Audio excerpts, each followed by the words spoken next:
Little sisters. She's friends with Sarah Healy. You know, Dan Healy's little sister? They live over there. I point to their house. I was bringing it to her. Oh my God, Trevor. Do you not believe me? Are you seriously not going to give me a ride? Trevor looks around. Do you swear this isn't a trick? Gotcha. Yes. I swear I don't have your name, okay? Please just help me up. It really hurts. First show me your ankle. Trevor. You can't see a sprained ankle. I whimper and make a show of trying to stand up, and Trevor finally turns the car off and gets out. He stoops down and pulls me to my feet, and I try to make my body heavy. Be gentle, I tell him. See? I told you I didn't have your name. Trevor pulls me up by my armpits, and over his shoulder Chris creeps up behind him like a ninja. She dives forward, both hands out, and claps them on his back hard. I got you. She screams, Trevor shrieks and drops me, and I narrowly escape falling for real. Damn it. He yells, gleefully. Chris says, you're done, sucker. She and I high-five and hug. Can you guys not celebrate in front of me? He mutters. Chris holds her hand out. Now gimme, gimme, gimme. Sighing, Trevor shakes his head and says, I can't believe I fell for that, Lara Jean. I pat him on the back. Sorry, Trevor. What if I had had your name? He asks me. What would you have done then? Huh. I never thought of that. I shoot Chris an accusing glare. Wait a minute. What if he had had my name? That was a chance we were willing to take, she says smoothly. So Trev, what was your wish going to be? You don't have to say if you don't want, I tell him. I was gonna wish for tickets to a UVA football game. McLaren's dad has season tickets. Damn you, Chris. I feel bad. Maybe he'll take you anyway. You should ask. He reaches into his pocket and pulls out his wallet and hands her a small piece of folded cardboard. Before Chris opens it, I quickly say, don't forget, if it's my name, you can't tag me. This is a demilitarized zone right here. Chris nods, opens the cardboard, and then grins. I can't resist. Is it me? Chris stuffs it in her pocket. If it's me, you can't take me out. I start to back away from her. We agreed to be allies this first round, and you haven't helped me with mine yet. I know. But I don't have your name. I'm not entirely convinced. I gasp. Who got you? John freaking McLaren. She snatches the popsicle out of Lucas's hands and finishes it in a gulp. Rude, Lucas says. Tell us everything, I urge. John tailed me on the way to school this morning. I stopped to get gas and he jumped out of the car as soon as my back was turned. I didn't even know he was following me. Wait, how did he know you were going to stop for gas? Lucas asks. He knows all about the game, which will hopefully come in handy if it comes down to Genevieve and me. Seeing as how he lives in her neighborhood, he siphoned gas out of my tank. Whoa, I breathe. It warms my heart that John is taking it so seriously. I'd worried people wouldn't. But it seems like they are. I wonder what John's wish is. It must be something good to go to all this trouble. That's legit, Lucas says with a nod. I almost can't be mad because it's so hardcore. She blows her hair out of her face. I'm just so pissed I can't make Jen give me our grandma's car. Lucas's eyes bulge. That's what you were going to wish for? A car? That car holds a lot of sentimental value for me, Chris says. Our grandma used to take me to the beauty parlor with her in it on Sunday afternoons. By all rights it should be mine. Jen's poisoned Granny's mind against me. What kind of car is it? Lucas asks. It's an old Jaguar. What color? He wants to know. Black. If I didn't know Chris better, I would think that was a tear forming in her eye. I put my arm around her. Want me to buy you another popsicle? Chris shakes her head. I've got to wear a crop top tonight. I can't have a gut. So if you're out, who does John have now? Lucas asks. Kavinsky, Chris says. I haven't been able to get him because he's always with fucking Jen, and I thought for sure Jen had me. She glances at me. Sorry, LJ. Lucas and Chris are looking at me with pity eyes. If Chris had Peter and John took her out, that means John has Peter now. Which means either Peter or Genevieve has me. And since I have John, that means one of them has the other, which means they must be in an alliance. That means they've confided in each other, told each other who they have. Swallowing, I say, I knew from the start they were still friends. And she's going through a hard time, you know? What's she going through? Chris asks, one eyebrow way high up. Peter said family stuff. She looks blank. So you haven't heard anything? I mean, she was acting kind of weird at Aunt Wendy's birthday dinner last week. Like, more of a bitch than usual. She barely said a word all night to anybody. She shrugs. So something probably is up, but I don't know what. Chris blows her hair out of her face. Damn it. I can't believe I'm not getting that car. I'll take John McLaren out for you, I vow. Your death will not be in vain. She gives me side eye. If you'd have gotten him out sooner, this wouldn't have happened. He lives half an hour away. I don't even know how to get to his house. Whatever, I still partially blame you. The bell rings and Chris stands up. Later, chicas. She heads off down the hall, in the opposite direction of her next class. She just called me chica, Lucas says, frowning at me. Did you tell her I'm gay? No. Okay, because I told you that in confidence. Remember? Lucas, of course I remember. Now I'm nervous. Did I ever say anything to Chris? I'm almost 100% sure not, but he has me doubting myself all of a sudden. Fine, he says with a sigh. It's whatever. He rises to his feet and offers his hand to help me up. He is ever the gentleman. It's my first official Friday night cocktail hour at Bellevue, and the night isn't going as well as I'd hoped. We're already half an hour in and it's just Stormy, Mr. Morales, Alicia, and Nelson, who has Alzheimer's and whose nurse brought him in for a change of scenery. He is, however, wearing a dapper navy sport coat with copper buttons.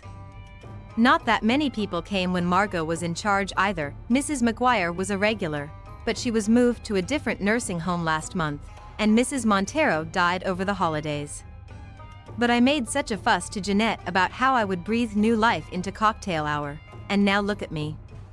I feel a little olive pit of dread in the bottom of my stomach, because if Jeanette catches wind of how low the attendance is, she might cancel Friday night social after all, and I had the funnest idea for the next one, a USO party. If tonight's a flop, there's no way she'll let me run it. Also, throwing a party and having 4 people show up, one of whom is dozing off, feels like a huge failure. Stormy either doesn't notice or doesn't mind, she just keeps singing and playing the piano. The show must go on, as they say. I'm trying to keep busy, keep a smile on my face, tralala, everything is lovely. I've lined up the glassware in neat rows so it looks like a real bar and brought a bunch of things from home, our one good tablecloth, no gravy stains, freshly ironed, a little bud vase I put next to the plate of peanut butter cookies.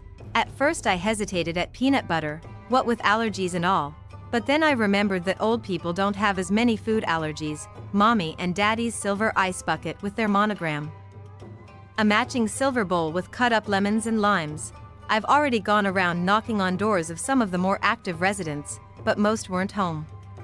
I guess if you're active, you're not staying in your apartment on a Friday night. I'm pouring salted peanuts into a heart-shaped crystal bowl, a contribution from Alicia, who brought it out of storage, along with her ice tongs, when John Ambrose McLaren walks into the room in a light blue Oxford shirt and navy sport coat, not dissimilar to Nelson's.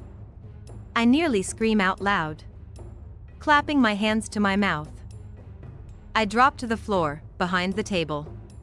If he sees me, he might run off. I don't know what he's doing here, but this is my perfect chance to take him out. I crouch behind the table, running through options in my head, and then the piano music stops and I hear Stormy call out, "Lara Jean? Lara Jean, where are you? Come out from behind the table. I want to introduce you to someone." Slowly, I rise to my feet. John McLaren is staring at me. "What are you doing here?"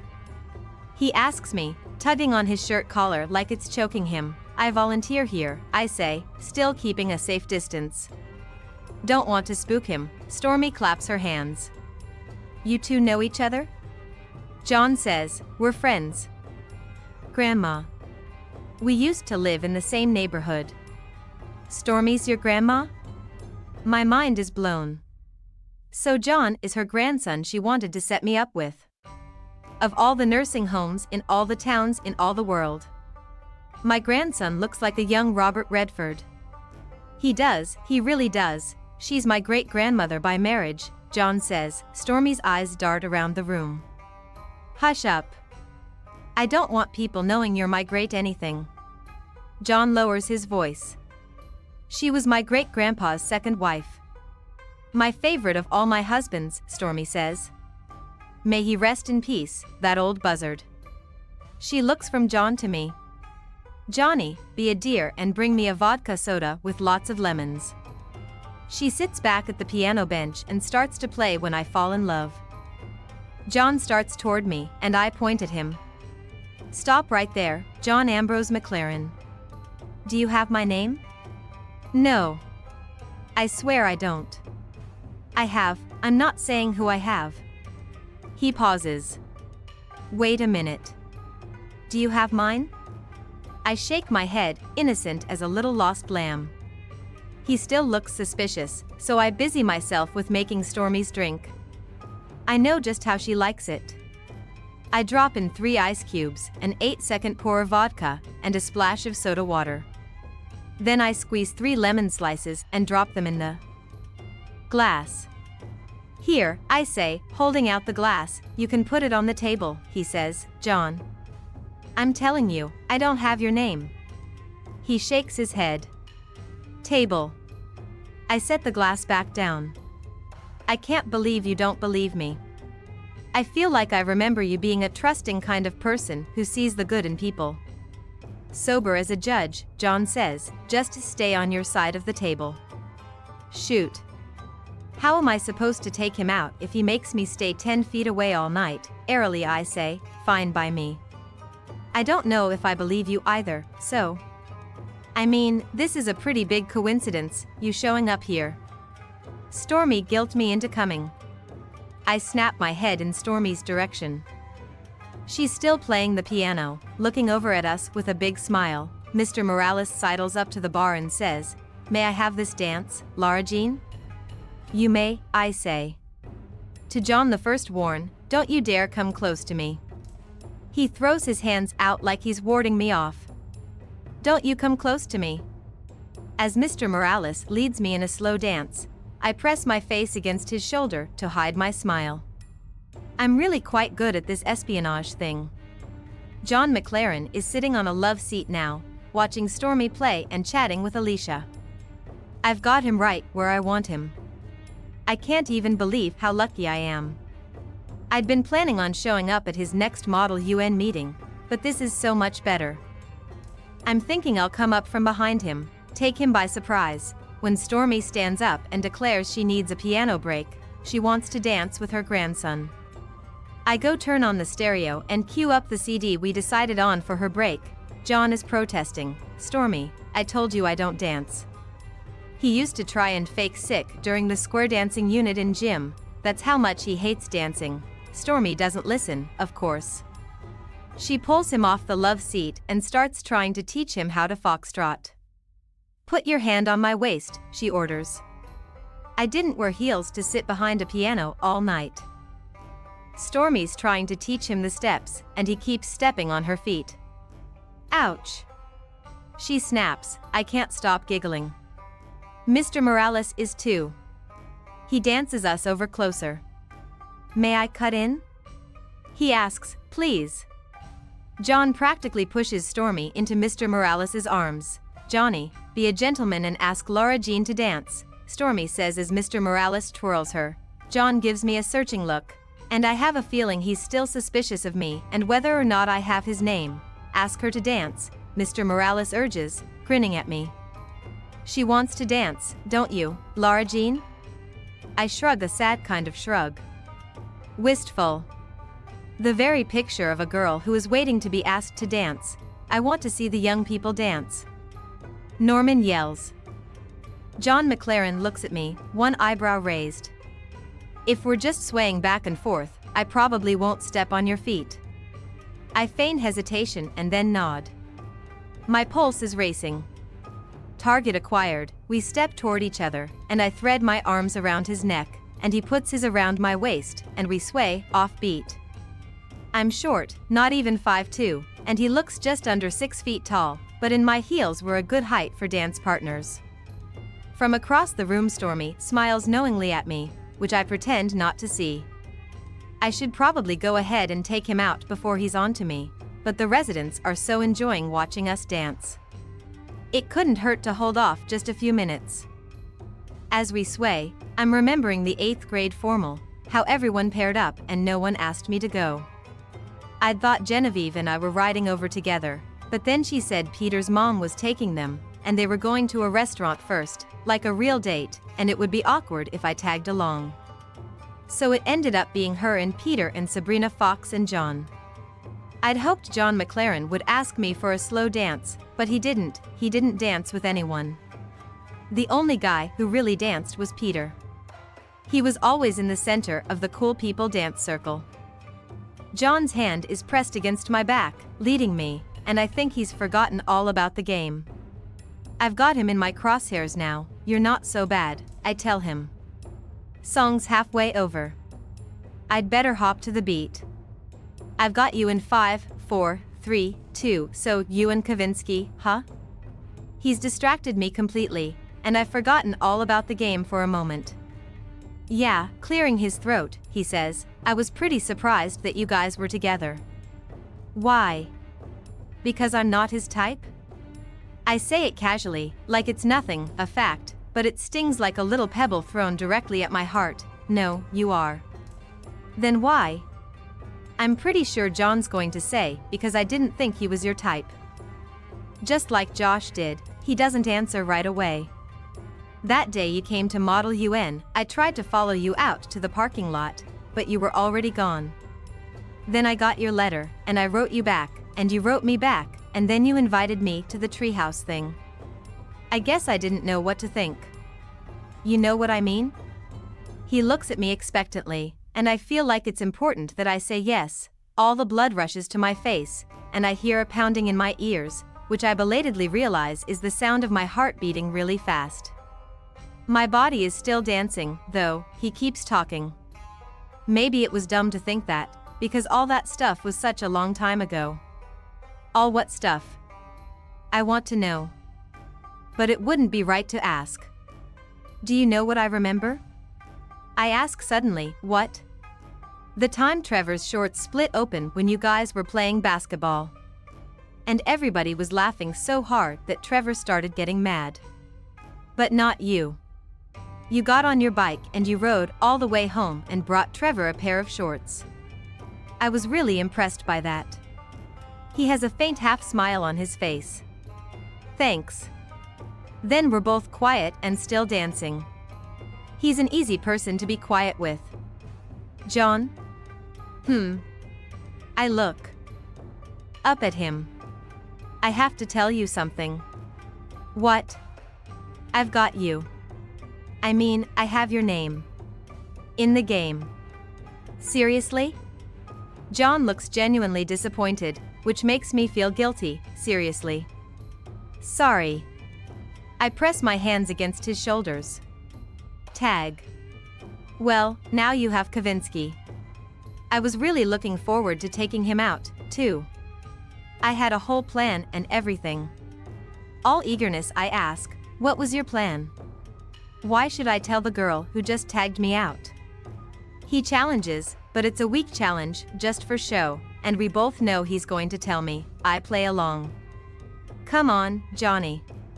I'm not just the girl who tagged you out. I'm your pen pal. John laughs a little. All right. All right. I'll help you. The song ends and we step apart. Thanks for the dance, I say. After all this time, I finally know what it's like to dance with John Ambrose McLaren. So what would you have asked for if you won? He doesn't hesitate even one beat. Your peanut butter chocolate cake with my name written in Reese's Pieces. I stare at him in surprise. That's what he would have wished for. He could have anything and he wants my cake? I give him a curtsy. I'm so honored. Well, it was a really good cake, he says. On the phone a few nights later, Peter suddenly says, you have me, don't you? No. I haven't told him I took out John over the weekend. I don't want him, or Genevieve, for that matter, to have any extra info.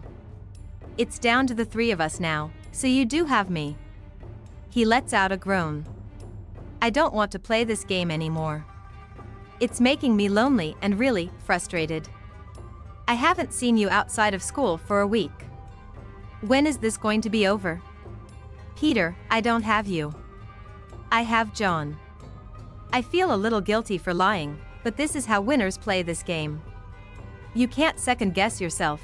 There's a silence on the other end. Then he says, so are you going to drive over to his house to tag him out? He lives in the middle of nowhere. I could take